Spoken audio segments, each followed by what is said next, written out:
ভোলার বোরহানুদ্দিনে ছেলেকে বাঁচাতে তেতুলিয়া নদীতে ঝাঁপ দিয়ে নিখোঁজ জেসমিন বেগমের মৃত্যুর ঘটনা নতুন মোড় নিয়েছে।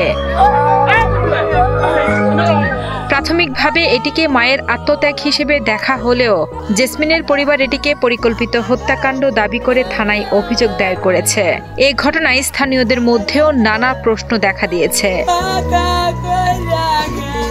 23 সেপ্টেম্বর দুপুরে তেতুলিয়া নদী থেকে জেসমিনের মরদেহ উদ্ধার করা হয়। 3 দিন আগে তিনি তার প্রতিবন্ধী ছেলেকে বাঁচাতে নদীতে ঝাঁপ দিয়েছিলেন, যদিও শিশুটিকে জীবিত উদ্ধার করা সম্ভব হয়েছিল।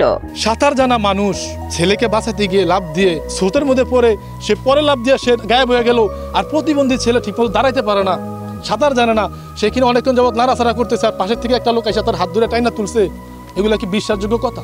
এবং কেউ দেখে নাই যে আমার বোন সেখানে লাভ দিছে, এরকম কথা কেউ বলতে পারবে না, এবং কি তার শাশুড়িও না। পরিবারের অভিযোগ, জেসমিনের মৃত্যু কোনো দুর্ঘটনা নয়, বরং পরিকল্পিত হত্যা। তারা দাবি করেন স্বামী জসিম প্রায়ই তাকে নির্যাতন করতেন, দ্বিতীয় বিয়ে করে ঢাকায় থাকতেন এবং শ্বশুরবাড়ির লোকজনও যৌতুকের জন্য চাপ দিত।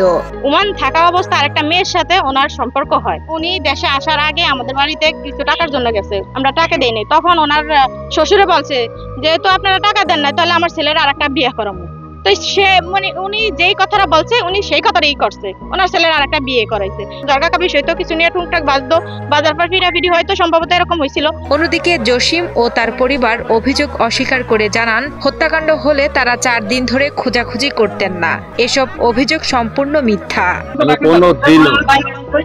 কোনদিনও আমার কেন বলতেছে যেন হত্যা যদি করতে তাহলে আমরা তো আর বিক্রিতাম না। আমরা বৃষ্টি বাতাস তুফানের ভিতরে আমরা দীর্ঘ 4 দিন ধরে আমরা নদীতে খুঁজতেছি, রাত নাই দিন নাই, আমরা সারা জায়গা আমরা খুঁজে আজকে 10:35 আমরা পাইছি। আমরা হেক্টরের ভিতরে পাতার ভিতরে দেখছি যে ঘুরে পড়ে আসছে। পরে সবাইকে আমরা জানাইলাম যে ভাই আমরা এই জায়গায় লাশ পেয়েছি, আপনারা আসেন। ফায়ার সার্ভিস আসছে, ফায়ার সার্ভিস আসছে, তারপর আমরা লাশ উদ্ধার করে আমরা নিয়ে আসছি। ওরা মিথ্যা অপবাদ দিতেছে। ওরা এই 3টা বছর আমার ভাবিকে কোনোদিন পরিচয় দেয় নাই। তারা যে বলতে আছে এই ভাবিকে এরকম কিছু, স্যার এই প্রতিবন্ধী ছেলে মেয়ে রাখা কেউ চায় কারো মা কারো বউ এভাবেই করতে? এই প্রতিবন্ধী ছেলের দিকে তাকিয়ে আপনার ছেলেরা দিকে দেখবেন তো। বোরহানুদ্দিনের মির্জাকালু নৌ পুলিশ ফাঁড়ির পুলিশ পরিদর্শক মুজিবুর রহমান মল্লিক জানান, জেসমিনের মরদেহ ময়নাতদন্তের জন্য ভোলা সদর হাসপাতালে পাঠানো হয়েছে এবং প্রতিবেদন পাওয়ার পর পরবর্তী পদক্ষেপ নেওয়া হবে। পাশাপাশি বোরহানুদ্দিন থানার ভারপ্রাপ্ত কর্মকর্তা মোহাম্মদ সিদ্দিকুর রহমান মামলার বিষয়টি নিশ্চিত করেছেন। বাচ্চাকে পাওয়া গেল, ছেলের মাকে পাওয়া যায়নি।